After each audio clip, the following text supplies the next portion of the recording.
what life was like in the town I was born in. It was a town called Marburg in Germany.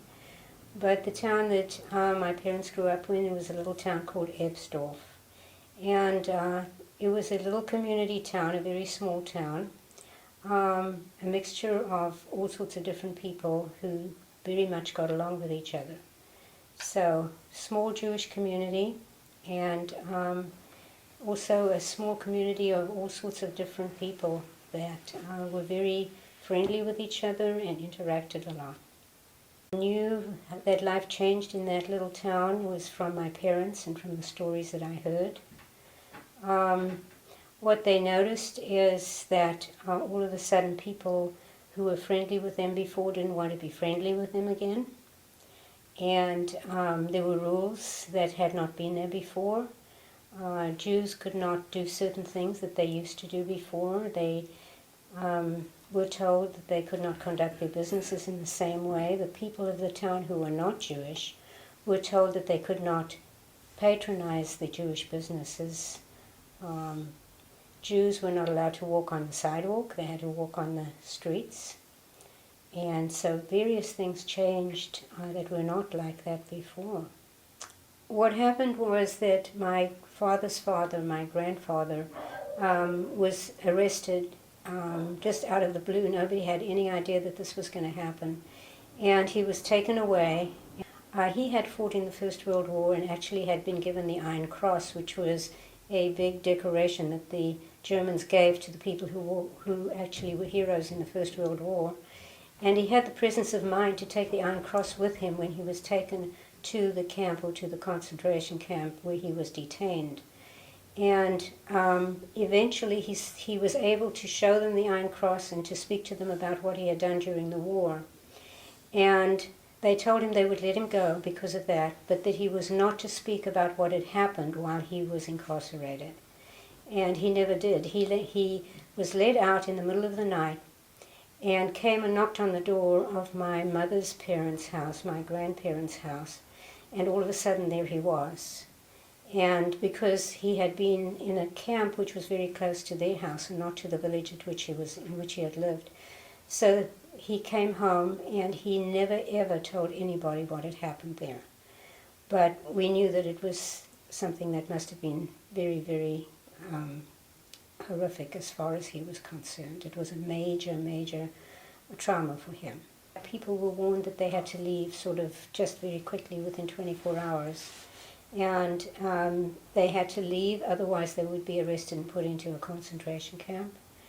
And for example, my Uncle Max, my mother's brother, was told within a few days that he would have to leave. And he had originally planned perhaps to go maybe to Israel or someplace, but all of a sudden it was that he had to leave pretty fast. And what happened is that he had a cousin who had actually gone to South Africa and had let him know that he would be able to find a position for him as a sewing machine mechanic in South Africa. So that's exactly what he did. He had a few weeks, I think, to decide where he wanted to go and exactly how he was going to leave. And then he left in 1935 and went to South Africa. He went through England and actually had a pen pal in England, and there wasn't really time to let his friend Arthur know that he was coming to England. And so he actually went to, I think it was at Cambridge where Arthur was as a student, and threw little rocks at the window in the evening, and Arthur looked out of the window and there was his pen pal Max standing. And so he spent a few days with Arthur in England, and then went on to South Africa. So he was the first of the family actually to go. And it was because of him that we were able to go, because eventually when my dad was told that he had to leave, and he had much shorter notice than Max did, he was able to leave within a few days because Max had already arranged for a visa for my father.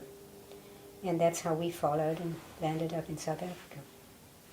After Max had left, and then my father left, my mother was still pregnant with me. My father left in September, and I was born on the 20th of December of that year.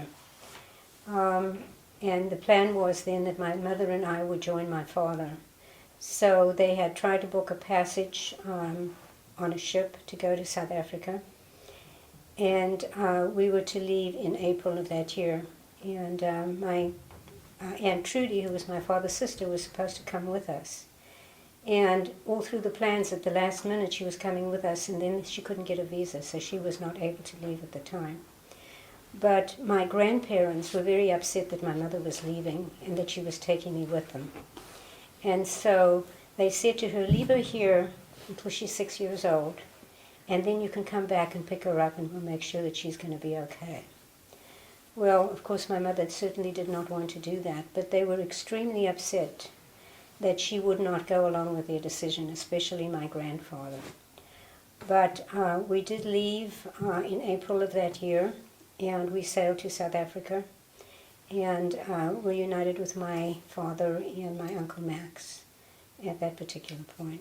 Those people who were unable to leave all perished.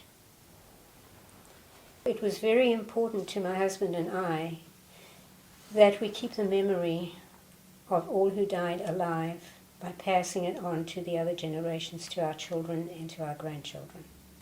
I think what was most important for me about my parents sharing the story of my family's history was that it became very obvious to me as I began to grow up that this could actually happen to anyone.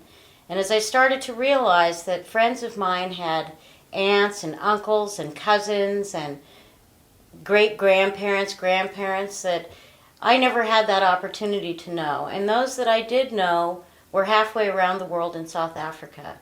And I always wondered, how did this happen that my family became scattered to all ends of the earth?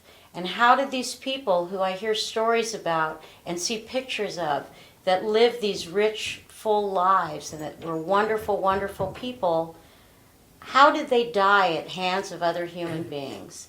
And it became my personal mission to teach tolerance and to live my life for those who could not.